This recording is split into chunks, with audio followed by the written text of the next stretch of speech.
Our last speaker is Michael Lee. He is with the Maryland Energy Administration. Now, this is what I'm going to suggest that all of you who are in this area pay close attention, because federal money for energy programs has been on the decline for the last several years, and my hunch is that it's going to go the other way. So I think that when we get a new Congress and a new president in January, we're going to start hearing a lot more talk about energy and how we can encourage energy conservation and new forms of energy and so forth. So please welcome Michael.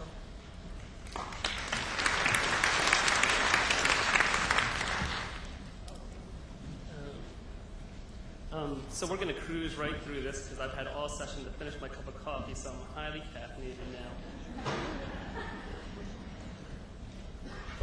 The Maryland Energy Administration is sort of the focal point of all energy issues in the state, with a few notable exceptions.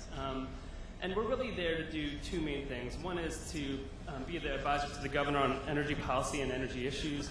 The second one is to implement energy efficiency programs and increase the use of renewable energy and alternative fuels. And so that's broadly what we do and the things that we work on. And so I just have this slide up here just to demonstrate for you that, just like a lot of small organizations and small nonprofits that are represented in this room, our funding is really dependent on federal government and other outside funding sources. And even the 35% of the general funds that we get from the state, half of that goes directly back out to the people that live in the state. And so, when the federal budget is cut, we get hit pretty hard.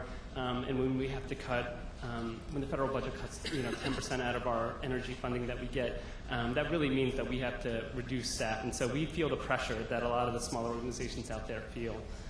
And we also understand what it's like to have to go through grants.gov and all those other application processes to get that money. So with that, let me just give you a quick overview of some of the different ways that we can help local governments, other state agencies, and nonprofit organizations.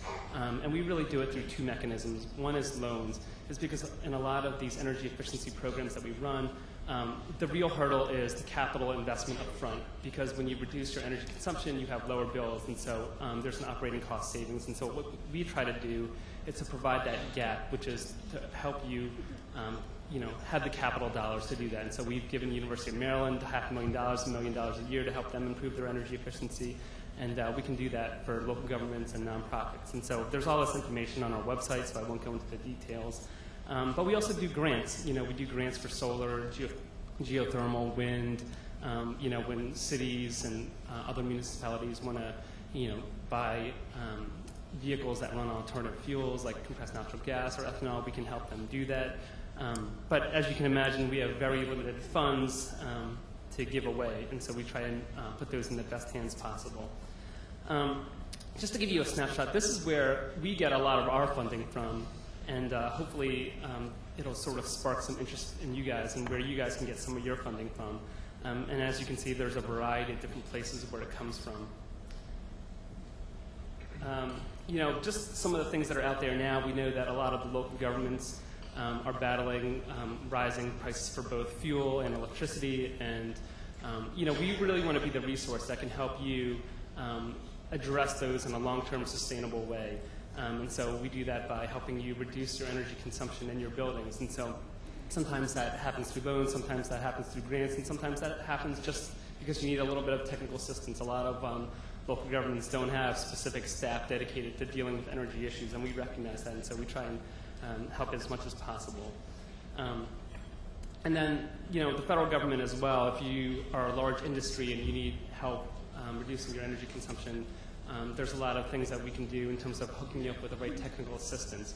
And so a lot of these things is just a quick snapshot of things that are out there, and really we really want you to come to us if you have any issues on energy. And so those notable exceptions are if you have constituents that you serve that are having a hard time paying their utility bills, that's at the Department of Human Resources. And if you have questions about the regulatory process for energy issues, that's the Public Service Commission.